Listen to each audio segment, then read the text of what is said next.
Di video sebelumnya kita udah bahas mengenai pengenalan ke Object Oriented Programming. Nah, di bahasan kali ini kita akan coba bahas lebih lanjut mengenai gimana kita tahu bahwa objek itu bisa menggunakan beberapa behavior atau behavior apa yang dimiliki sama si objek. Terus juga gimana kita tahu properti yang dimiliki sama si objek itu bukan pakai inspect-nya si Ruby gitu ya, tapi kita manggil properti-propertinya secara langsung. Nah, kita akan langsung bahas aja dari yang pertama. Di sini codingannya masih yang kemarin, jadi kita coba bersihin aja di sini. Bersihin aja, terus kita simpan satu objek aja, objek kumpay. Nah, sekarang kita pengen bikin behavior di si kelasnya gitu ya, di si cat-nya. Cara bikin behaviornya kita tinggal bikin metode aja sebenarnya. Di sini misalkan kita bikin metode run, terus kita di sini cuman ngebalikin atau ngevoid gitu ya, nggak ngebalikin apa-apa. Kalau misalkan si name gitu ya, jadi si property name-nya itu is running gitu ya. Jadi kita itu di dalam satu buah kelas cat-nya dia punya behavior yang mana behaviornya itu bisa run atau bisa berlari.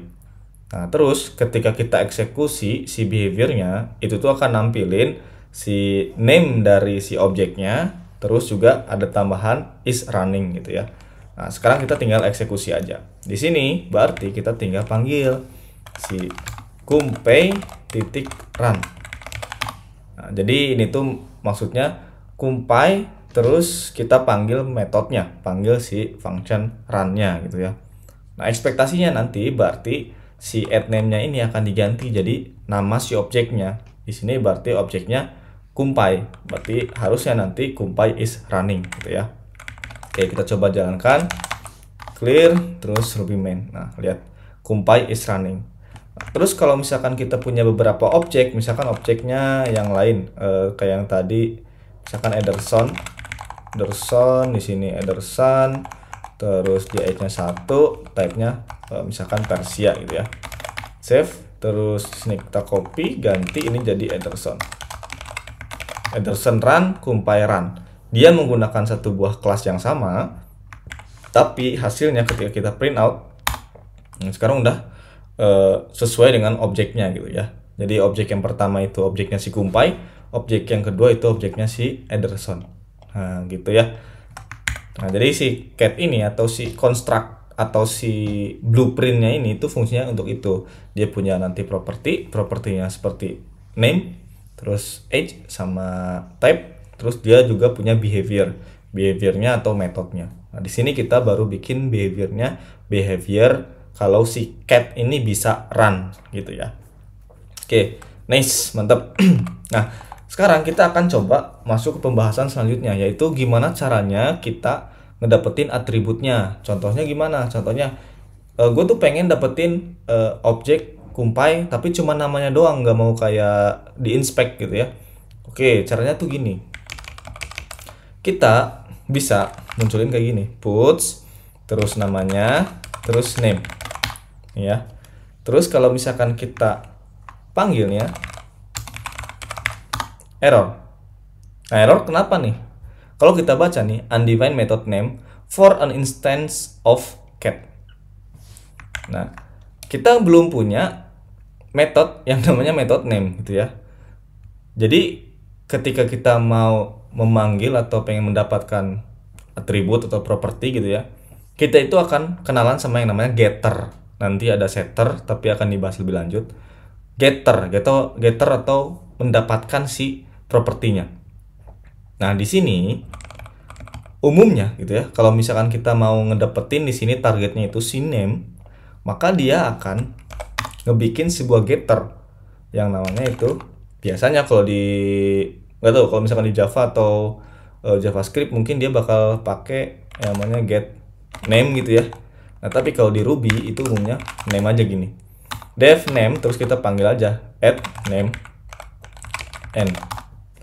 Nah, sekarang kalau misalkan kita running nih ya, ini akan jalan kumpay.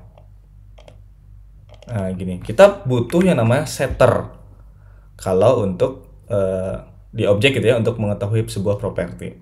Untuk mendapatkan propertinya kita butuh namanya getter maksudnya.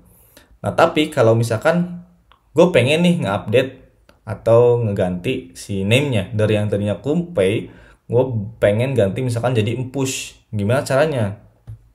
Caranya kita bisa menggunakan yang namanya setter.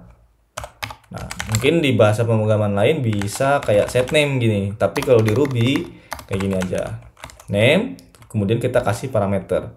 Parameternya misalkan di sini si name juga, atau misalkan input lah ya, gini input.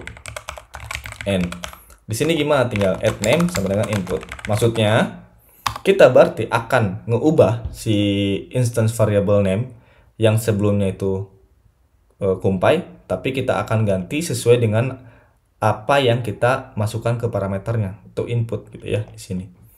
Nah, sekarang berarti kita perlu untuk ngeubah nih ya. Yang tadinya kumpay name, terus kita ubah nih ya kumpay titik name sama dengan kita assign value baru misalkan push, terus kita print lagi.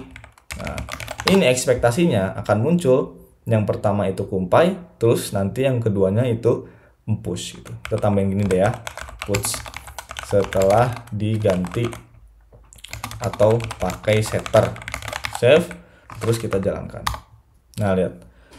Awalnya dia kumpay, kemudian setelah diganti atau dipakein setter gitu ya, dia sekarang jadinya push. Nah, jadi sekarang si state dari property name di objek sini, si kumpay itu sekarang udah ganti jadi push. Gitu ya, karena kita udah pakai setter. Nah, di Ruby daripada kita nulis kayak gini nih ya, redundant gini nih, jadi pengulangan-pengulangan kayak gini, kita bisa pakai salah satunya yaitu atribut aksesor gitu ya. Jadi di sini kita bisa tambahin aja nih ya. Di sini pakai yang namanya attr reader, kemudian nama dari si propertinya. Misalkan di sini attr reader name. Nah, dengan kita nulisin kayak gini, kita udah nggak harus lagi nih nulis metode kayak gini. Kita tinggal hapus aja nih, door. Hapus. Terus save. Kalau sekarang kita jalankan ya, masih yang sama. Tetap jalan. Tetap bisa manggil kumpay, itu manggil propertinya. Terus setternya tetap ada. Terus hasil akhirnya juga tetap ada.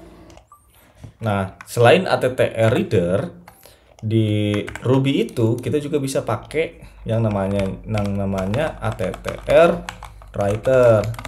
Sama juga di sini name gitu ya, karena kita pengen ngeganti atau ngupdate si name. Dengan menggunakan attr writer ini kita nggak perlu lagi nulisin kayak gini nih, kita bisa hapus aja nih. Hapus, terus kita jalankan lagi codingannya. Tuh, masih jalan. Aman ya, masih jalan gitu, enaknya. Terus ada lagi nih selain attr reader, attr writer ini bisa disimplify lagi. Kalau misalkan kita pengen si properti atau atributnya itu bisa dibaca sama bisa di write gitu ya, bisa diupdate. Kita tinggal tambahin aja di sini attr prosesor apa ya? Lupa namanya, sebentar. Bukan prosesor tapi aksesor name. Nah, yang dua ini reader sama writernya kita bisa hapus aja. Kita hapus aja, kita tinggal bikin aja satu attr aksesor name gitu ya. Jadinya di sini kalau kita jalanin lagi codingannya, masih sama ya. Sesimpel itu. Jadi kita bisa bermain-main dengan propertinya, dengan behaviornya. Propertinya di Ruby kalau misalkan si properti itu bisa dibaca, bisa diakses, terus bisa juga diupdate gitu ya. Kita bisa menggunakan attr aksesor, attr writer, atau attr read gitu ya. Nah, contohnya misalkan yang age sama type ini kan kita belum bikin getternya atau setternya gitu ya. Kalau misalkan kita panggilnya di sini puts kumpay age, ini bakal kena error tuh, undefined method age for an instance of cat gitu ya. Nah, tapi kalau misalkan kita tambahin di sini attr reader, terus dia tambahin satu buah age gitu ya, kita sekarang bisa ngejalanin codingannya dengan mudah tuh, 2. Oke, segitu dulu video kali ini. Stay tune terus. Salam programmer best friend.